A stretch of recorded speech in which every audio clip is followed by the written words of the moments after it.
Bismillahirrahmanirrahim. Assalamu alaikum wa rahmatullahi wa barakatuh. Today's subject is why fix what is perfect.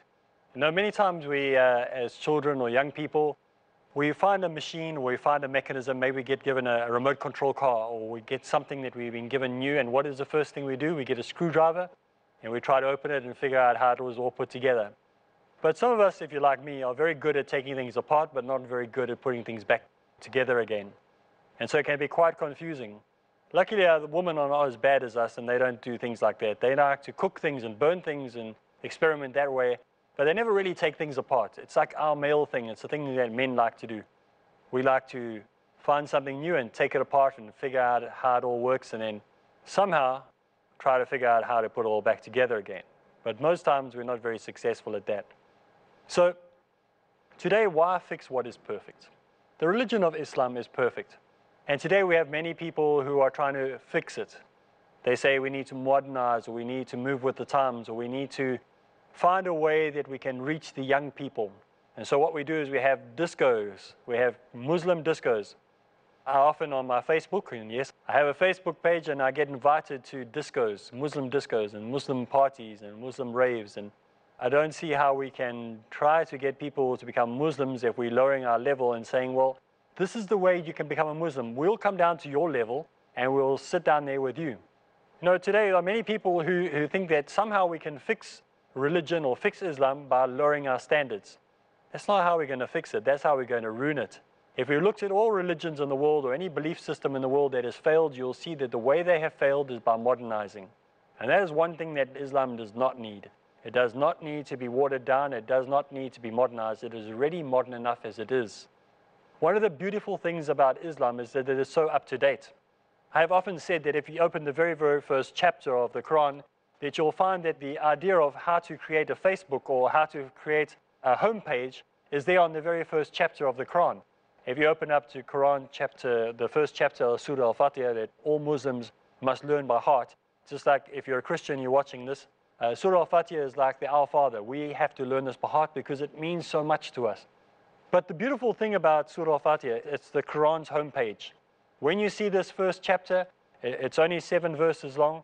It tells you everything that you need to know about the rest of the pages that are going to come. It tells you everything that you'll find in the rest of the Qur'an. And what is beautiful about it is it's put in order. It has a structure. Who's it written for? Why was it written? Who is going to benefit from this? So it's a beautiful chapter. But we'll see that in Islam, many things are there that are under attack today, and people want to modernize or want to change things. But we as Muslims must make sure that this doesn't happen. We must be happy with the way our religion is. So why fix what is perfect? It is perfect. It does not need to be changed. However, we do need to send our own lives, in for repairs every now and then. Now, any of you who have a motor car know that every few hundred kilometers or maybe after every 20,000, you have to go and you have to send it in for a checkup. And what happens at the checkup? They check the oil, they check the gaskets, or what. I don't know anything about cars, so I'm just guessing this is what they do. I get a bill, but I don't know what they did to the car. And what they do is they check your car and they send back and they sign a little piece of paper and they put it into your logbook. And why do you have to have that in your logbook? Because it helps with the resale value of the car. If you do not send your vehicle into the reputable company to have it signed and have the stamp by the dealership, you don't get as much money for it later.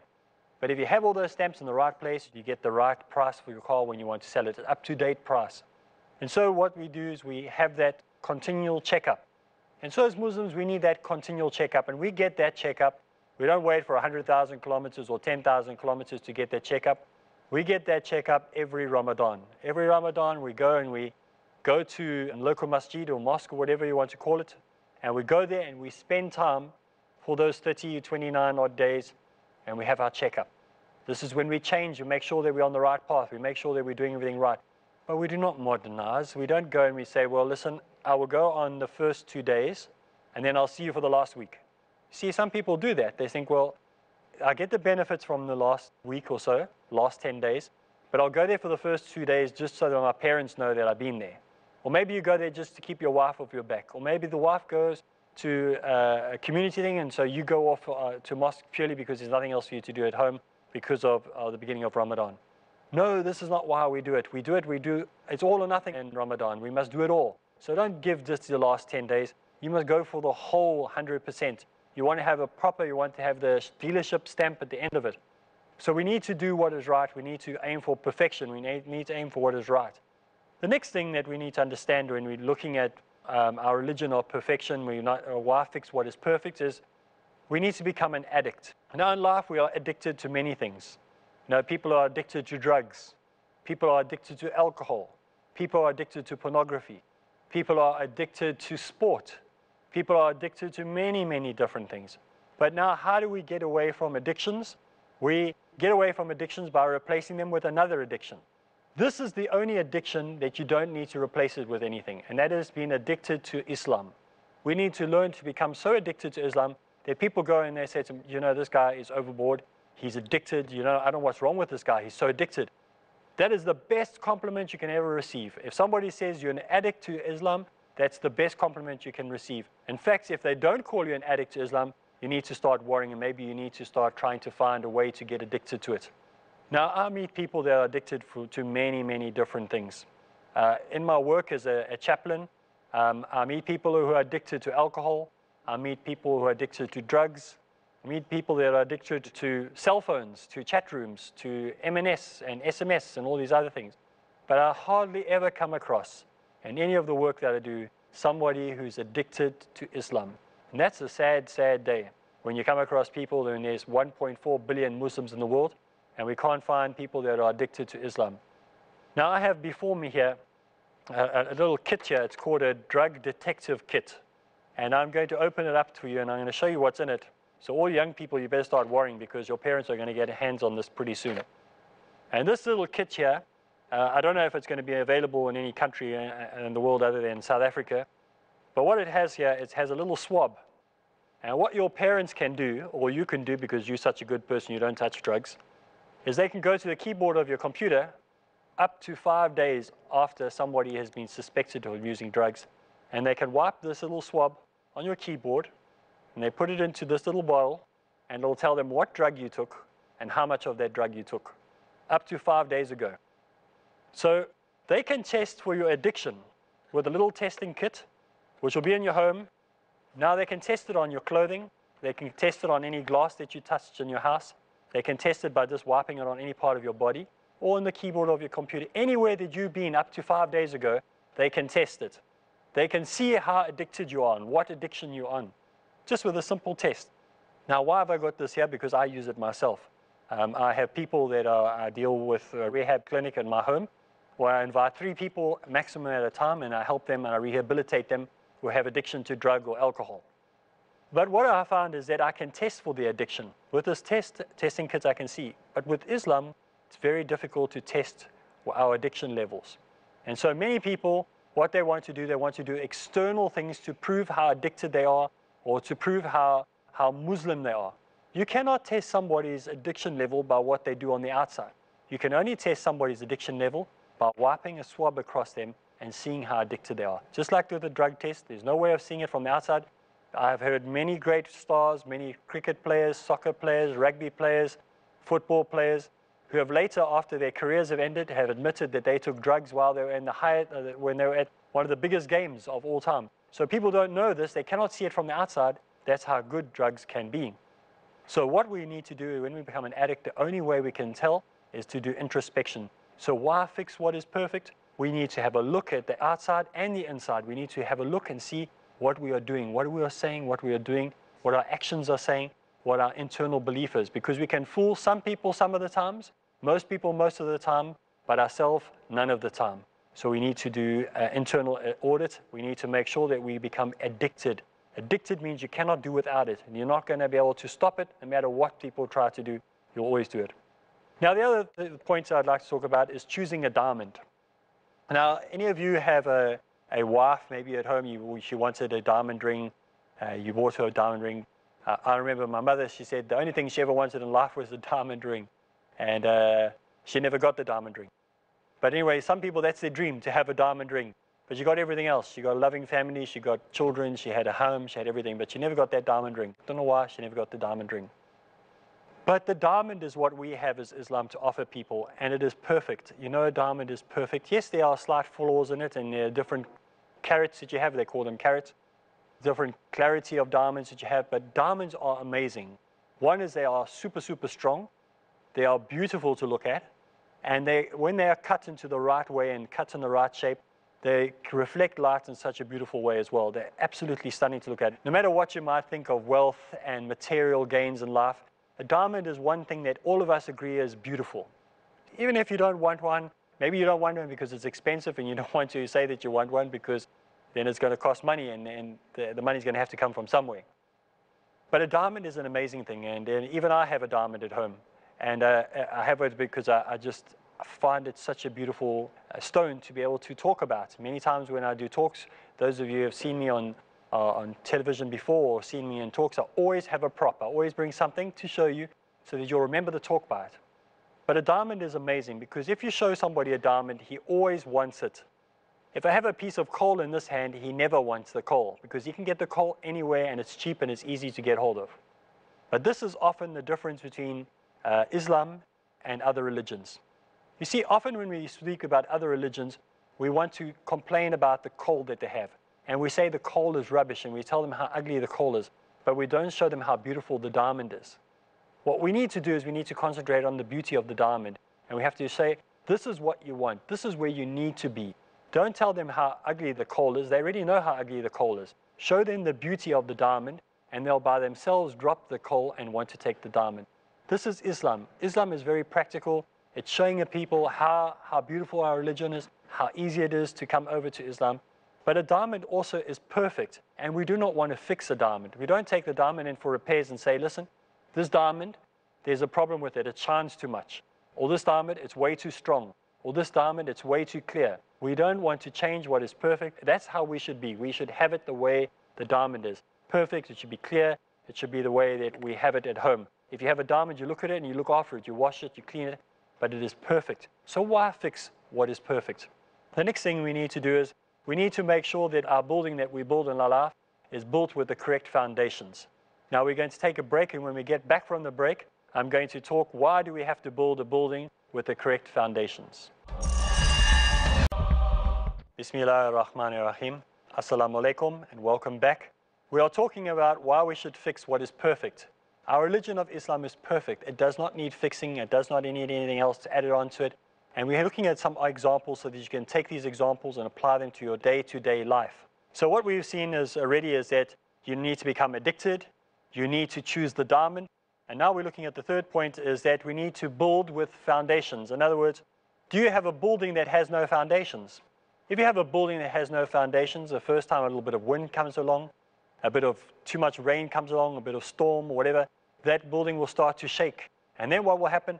It will come collapsing down, and there's nothing that will be able to put that building back together the way it was again, unless you start from the beginning again. Foundations is so important. We need to make sure our foundations are right. Foundations, and you know, sometimes we just say the 5 pillars of Islam. We look at the 6 parts of our faith. You know, that is not all. We need to do more. Those are the basics of our foundation. We need to add more to it. And I have done a talk in depth about this and how to build your foundations properly. If you want to find out more about it, go look at Peace TV on the website, and you'll be able to find more out on that topic. But foundations are so important. It's the most important thing that we need to get right after we've taken the Shahada, get our foundations right. If your foundations are not built properly, you'll fall for anything and it will collapse. Get your foundations right. Make sure that you're doing your salah. Salah is not debatable. It's not if you feel like doing or when you feel like doing. If you miss 1 or 2, make up for it. But do your salah. Jummah is not something you can choose to go to or not go to. You must go. Friday is something you must go to. Get to Jummah. It's very, very good to you. Zakat is not debatable. You must do it. Ramadan, not debatable. Dua, pray every day, all the time. Never stop. 100 times a day, 300 times a day, 600 times a day. Pray whenever you can. Reading of the Qur'an is not something that you decide to do only on Ramadan. It must be done throughout the year, all the time. Hajj, if you can do it, do it. Get to go do it, must do it. And then dawah is again very, very important. These are the things that are very important. Your foundations, these are your foundations. These are the things that you need to do. Dawah, please, please, please, don't wait for the 5 or 6 guys that are going to do dawah in your area. No, you are the da'i. Da'i is not a title that must be given to 5 or 6 people in the world. Dawah is given to every single human being. If you're a Muslim, the first thing you need to do is start telling people about Islam. There are difference of opinion on the subject, but I personally think the sooner you start telling people about Islam, the sooner you will strengthen your own faith in this belief. Now, the next point that we can move on to is first impressions. Now, I showed you in this already that the first impression of the Quran is Surah Al-Fatiha. When you read it, it tells you exactly who you are going to learn about. It tells you that you're going to learn about Allah Ta'ala. It tells you exactly who you're going to learn about. So first impressions are lasting impressions. This first impression of the first opening chapter of the Quran is a lasting impression. It sits in your mind forever and you think, wow, this is what this book's about. Now, what is your first impression when you see this clock? I have before me a little clock, and I hope the camera can pick it up properly. But you see that the hands are not moving on this clock. This clock is broken. It's not working properly. It's just staying in one position. It's one of what is called a bubble-eyed clock. And if I turn this clock around and I turn around the back, you'll see this is a conventional clock. It actually gets wound up. You wind it at the top here. So the top of the clock, you wind it, and there's the back. You can see all the parts that are supposed to move in this clock. And in this clock, there's only a certain combination that will make this clock work. You can put maybe motor car parts into the clock, and the clock won't work. You can take television parts and you can put it into the clock, and this clock won't work. You can be clever and take a sewing machine parts and put them into this clock, and the clock won't work. You know what will happen if you put sewing machine parts into a clock like this? It will neither give you the right time, nor will it sew your clothes. So the only way that this clock will work perfectly, this watch will only work perfectly if the right parts are in the right place at the right time, and it's all fitting perfectly. All the cogs must work together perfectly. I can put parts from other pieces together and it will not work. Now, why would Islam be any different? You see, when we decide what parts of Islam we want to keep and what parts we don't want to keep, how do we even think that we are going to be able to have a religion that's going to work properly?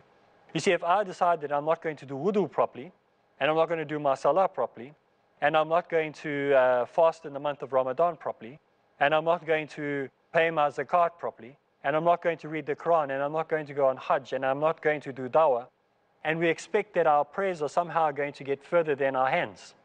They are not going to go anywhere if all the parts are not working properly. We need to make sure that these parts are done working out properly and they're all working together perfectly. When all these parts work together properly, then our watch of life will work properly. So the first impression is we might look like a Muslim from the outside. We might have a topi on. We might have a gurta on. We might be at Salah, at mosque on Jummah, but we are not practicing in our hearts. We are not a watch. We are not a sewing machine. We are nothing. All we are is a pretty face with hands that don't move and a second hand that doesn't move. But to everybody else, we look like Muslims. We need to have a look at the back. We need to look where other people can't see. And we need to look at the parts and see, why aren't the parts working? What am I doing wrong? What do I need to change? You know, we wonder why our salah is not efficient, why our prayers are not going anywhere. It's because we haven't done any introspection. And I don't want to be hard, and I don't want to be harsh, and I don't want people to say, he's always saying negative things. But all I'm saying is we need to really look. We need to have a look deep inside ourselves and say, what am I actually made of? What makes me tick? Haven't we heard that expression? People say, what makes that person tick?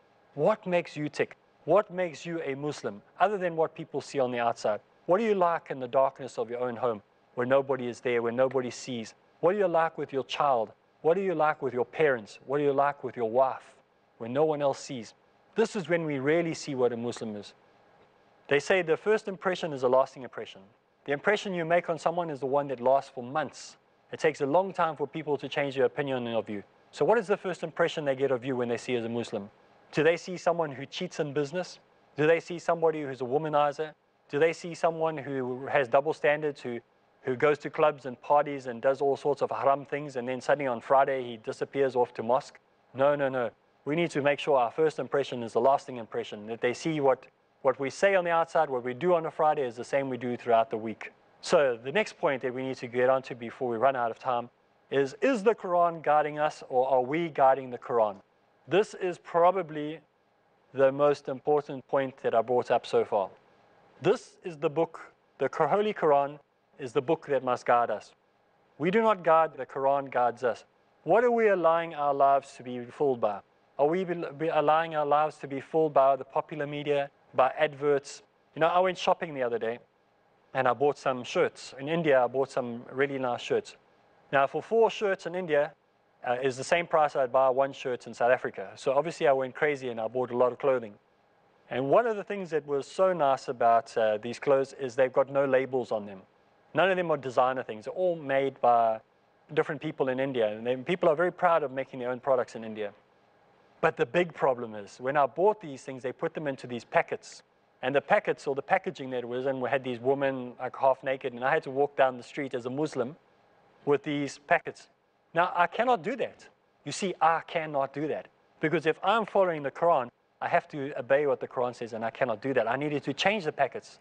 You see, one of the things we do is we try to justify. We say, well, I'm in another town, or I'm in another city, or I'm in that shop. I should. No, we can't. We must do what the Quran says. We can't change the Quran to suit us. So we can't guide the Quran. The Quran needs to guide us. We need to follow those teachings. And if it says that we can't do certain haram things, we can't do them. We can't compromise and go to somebody's wedding, and at that wedding, everybody's getting champagne, and you don't want to feel out, so you have a bit of champagne and you only have 1 sip, just so you don't look out. You cannot do it. You cannot try and justify that later and say it was for the better good, or some parts of the Quran this, or some parts. No, you cannot change the Quran. You cannot put into the Quran. You need to do what is right. The final point that I'd like to bring up today is that go back and pray for you have not prayed. This is the scariest words that I have ever read in the Sunnah, and is when somebody was told 3 times, go back and pray for you have not prayed. And he came back again and he said, go back and pray for you have not prayed.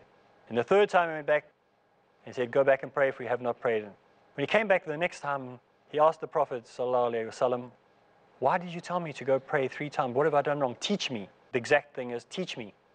And he told him to go back, and he said, each time you're in your movement, each movement that you do, come to a full stop. So every movement come to a stop. In other words, crisp, clean, slow movements. Make sure that you're doing what you do properly. Your salah shouldn't take you 3.5 seconds. It should take you a while. So you must concentrate on your salah. You must concentrate on every single movement. Know why you're doing it. So make sure that you never have to go back and pray again. Make sure that you do everything with right motive, with right thinking. Love what you're doing. Islam is the most beautiful religion in the world. I know I have looked at other religions. I looked at Christianity. I looked at Krishna consciousness. I've studied many religions in my life. But I can tell you what, the last 7 years have been the most successful 7 years of my life. And I would never, ever change Islam for anything. And as long as Allah Ta'ala keeps me in this religion and keeps me safe and keeps me sound, I will serve Islam. So from me, Areeb Islam, Assalamu alaikum.